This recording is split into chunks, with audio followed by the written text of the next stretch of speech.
Welcome to the official YouTube channel for me, the Colin Cowherd Podcast. Go on, hit the subscribe button right there so you don't miss any of our football content this postseason. Going to have instant reactions after every big game. Thanks. Well, I get Danny Parkins about once every 5 or 6 weeks. Like to have him more co-host of Breakfast Ball on FS1. And, he's a former Chicago radio guy, so he is really tied into that. So today I had, I'll give you the idea I threw out. I said, listen, parents love their kids the same, but they will make one of their children the executor of their will. That's the one they probably trust more. And so even parents have to make decisions on trust. And I trust Pat Riley when he says Eric Spoelstra. That's a really young guy, younger than the league average by 5 or 6 years, but he's smart. I trust Stan Kroenke when he says, I'm going to hire a 30-year-old head coach. The Chicago Bears with Marcus Freeman, I think Freeman could be the Sean McVay. I don't trust the Bears to make that call. Mike McCarthy is safe, will right the ship, will make you viable. A lot of owners, Cleveland Browns, thought Freddie Kitchens was the next thing. I don't trust the Bears on a young whiz kid hire. So McCarthy to me feels safe. I don't trust them with the will. Just basically, so there's my take on the Bears. Am I nuts? No, you're not nuts. McCarthy is safe. This is a tricky one for me because I've spent the better part of a decade calling Mike McCarthy an overrated fraud. So if the Bears turn over the keys to the Caleb Kingdom to a guy who it really bothers me. He only won one Super Bowl with Aaron Rodgers, and he got gifted Aaron Rodgers' prime. And I know winning Super Bowls is hard, but I remember these games. I remember an NFC Championship game at Lambeau against Seattle when he was giving the ball to Eddie Lacy instead of letting Aaron Rodgers throw and then settling for field goals inside the 5-yard line. I remember Greg Jennings talking about how when they got a lead, them knowing that their coach stopped being aggressive and was just playing the clock instead of playing the game in front of him. I watched him be a touchdown favorite at home against Green Bay last year and get blown out. The flip side of this is, at least he's in the playoffs. At least he's good enough to be a favorite and then lose the game. But I think that you should dare to be great. Could you do worse than Mike McCarthy? Obviously.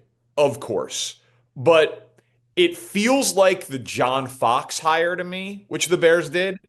Yeah. That restore credibility. He's got a ring. He'll bring in a culture.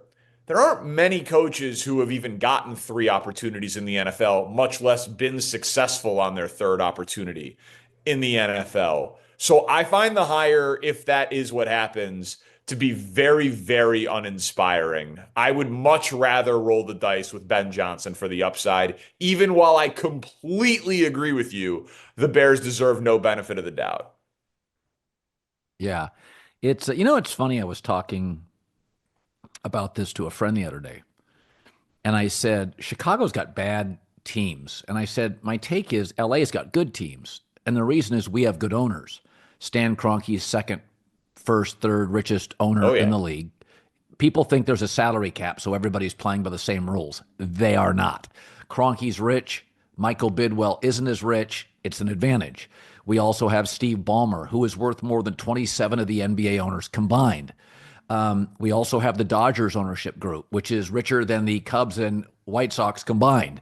You do have a pretty solid NHL ownership. By and large, Chicago sports, like the politics, feels a little suboptimal, at times a little sketchy. You're being a little kind. You're being a little gentle. Do you think the McCaskies would ever sell?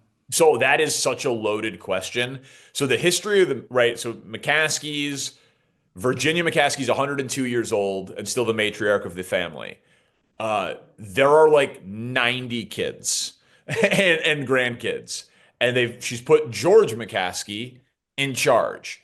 And George McCaskey is a nice guy who is, by all accounts, well-intentioned and well-meaning, but he is a simple guy who happens to be born to the family that owns the Bears. Like the stories of him are he's a big Cubs fan.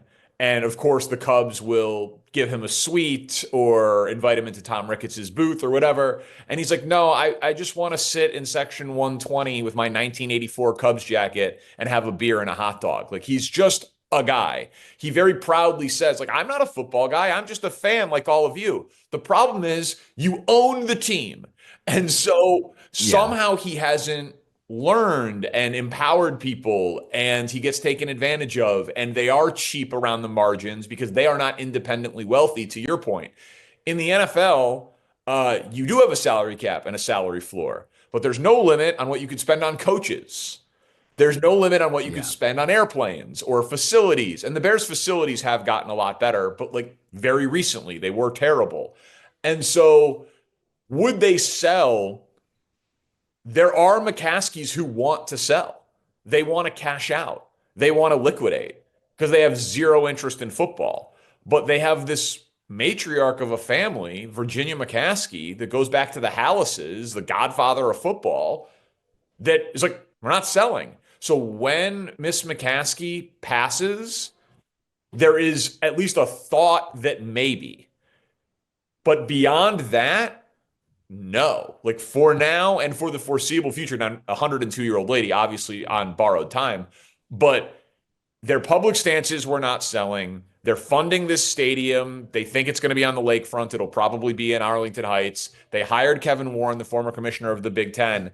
Everything that they are doing publicly suggests they're going to keep this family business running. And I agree with you. It's a huge detriment. You know, it starts at the top, and Chicago ownership is a huge problem. If Jerry Reinsdorf didn't luck into Michael Jordan, he would have one White Sox World Series, and that's it. You know, Yeah. it's really, really bad. And I know I'm rambling here, but that question that you asked about whether or not the McCaskies would sell is at the heart of all issues facing the Bears. Yes. And nobody knows because there's just too many of them. Like no one, it is Yeah. not consolidated power. Yeah. So, I mean, this is something I know Stan Kroenke a little bit. I've been to a couple parties with Stan, and he's a very stately guy, but kind of relatable. Like if you're at a party and you go up, he's drinking a beer and he's asking you questions. And, I was talking about this today with the Rams. They do not miss on defensive draft picks, and they run through coordinators. So it's not like Dick LeBeau in Sure. Pittsburgh, who it's the same scheme. I mean, they just run through coordinators. They don't miss. They find undrafted free agents at safety from Tennessee who get 4 picks. Like they don't miss. They've missed on occasional offensive picks, but I think offensive players, especially like offensive linemen, everybody's missed on offensive linemen. Great GMs have missed on offensive linemen. There are often weight issues. They often dominate weak competition. But a great example of ownership is that the Rams draft department is spectacular. And like last year, the Bears had 4 picks. They took a punter and then like an Ivy League tackle who was a major project, Yep. excuse me, who never really played again. I mean, like, to me, I'm not taking one of the hardest positions to play in football from the Ivy League. I may take a linebacker. I may take a guard. I'm not taking a left tackle from the Ivy League. I want him to have played against 7 SEC NFL edge rushers. So, and this is nothing against Ryan Poles specifically, but I don't think, I think when you touch on that, I know Steve Keim well. Steve Keim obviously have Michael Bidwell as an agent. And as gracious as he was to the NFL hosting the Vikings Rams, again, on the margins, the Rams just hire better people. And so it's interesting because I'm going to spend more time in Chicago and I look at the Bears and that's why I think McCarthy works, because he has dealt with a dysfunctional organization. He's dealt with a prickly quarterback. He's dealt with 2 high profile teams. Ben Johnson could go there and like in an hour be like, the hell did I get myself into? There's no doubt about that. McCarthy has a high floor. I just personally think he has a low ceiling. And Yeah. attaching that to Caleb's rookie contract is uninspiring to me personally. Like he leaves Green Bay, Matt LaFleur comes in, modernizes the offense. Aaron Rodgers, who had been declining, immediately wins back-to-back MVPs. Like I don't think he is of the now. I think that he does what he does. He is a solid coach. You know that he can do the job. So there's that. But to me, that is just damning with faint praise. So, but here's what I've also been saying. You can fail with an offensive guy. You can fail with a defensive guy. You can fail with a retread. So at least he's an offensive retread. I mean, if they hired Brian Flores or Anthony Weaver, there was a report that Ryan Poles was smitten with the defensive coordinator of the Dolphins. Like, at least Mike McCarthy is an offensive head coach who has had success with multiple quarterbacks, who, whether he's calling the plays or not, has his own system that he knows. There would be stability for Caleb Williams. In my opinion, you cannot hire a defensive head coach when your quarterback isn't proven. And I know not everyone agrees with that. Hire a CEO, hire a leader of men type. But to me, it's just too risky to have that much instability for Caleb, who clearly is craving structure and stability right now.